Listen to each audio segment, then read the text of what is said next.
Real Studios, the company, have been tasked with designing the interiors here, but they've also commissioned some new costumes with a modern twist. Take a look at this.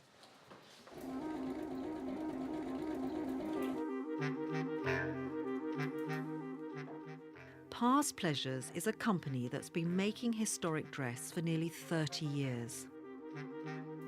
But each commission requires extensive research as well as exquisite dressmaking skills. It's just all so exciting. I mean, being able to do something toward this, is phenomenal. But of course, then you also think, oh gosh, we don't want to,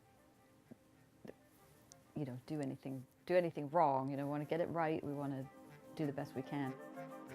So how do you go about making an outfit for William Shakespeare and his family when nobody really knows what they all looked like or wore? We undertake very detailed research. Our researchers are looking into wills, inventories, satirical drawings of the time or commentary of the time about clothing. I certainly feel very much guided by the facts that will narrow down your choices to a place where you can then say, we think that this is a good solution.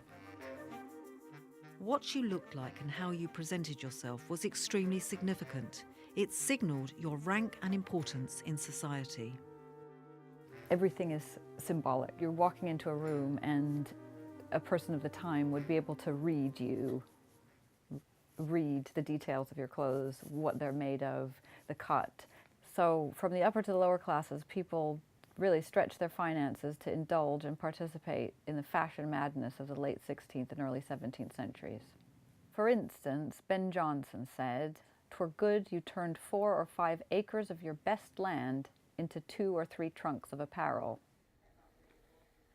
And what do the clothes say about the personality of the man himself? He was a bit flash and aspirational.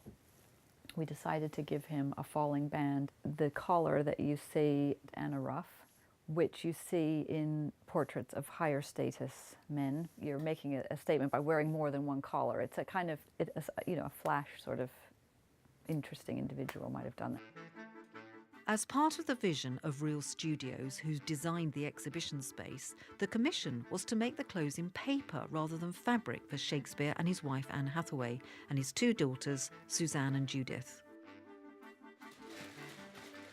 Mrs. Shakespeare, in this sort of decade, in the 1590s, because they're middle class, it's actually a gown that's been pulled in with a belt at the waist rather than a fitted bodice and skirt of a higher status.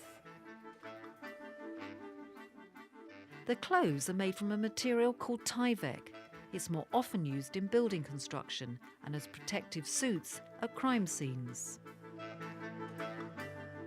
There are only certain details that you can convey in the Tyvek that you could have conveyed in cloth. We have to be guided not only by the historical truths, but then also by the truths of the materials that we're using. It does come in different grades, so we can use different thicknesses for different parts of the costume. So for example, for Shakespeare's ruff, it's the papery Tyvek, which I use as roofing. Shakespeare's wife and her gown, I've had to put much more volume in it than it would historically have had, made of wool. It's critical to get the silhouette right.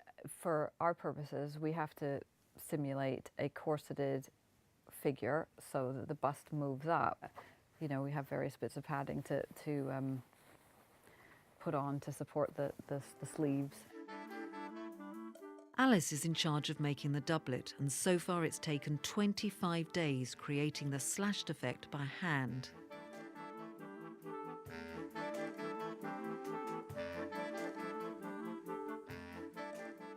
Louise is in charge of making the front portion of Anne Hathaway's dress, called a stomacher. She's experimenting with different designs. To see the level of skill in a highly skilled shirt maker, it's just phenomenal what people have done over the centuries and millennia in terms of clothing their bodies. Designer Stephanie admits she lives and breathes clothes. I spend every weekend at work And then when I mean work, it's not work because all I ever want to do is make costumes. There aren't enough hours in the day and there aren't enough years in a life to make all the costumes I want to make. I just don't want to, I can't actually rest. It's getting worse.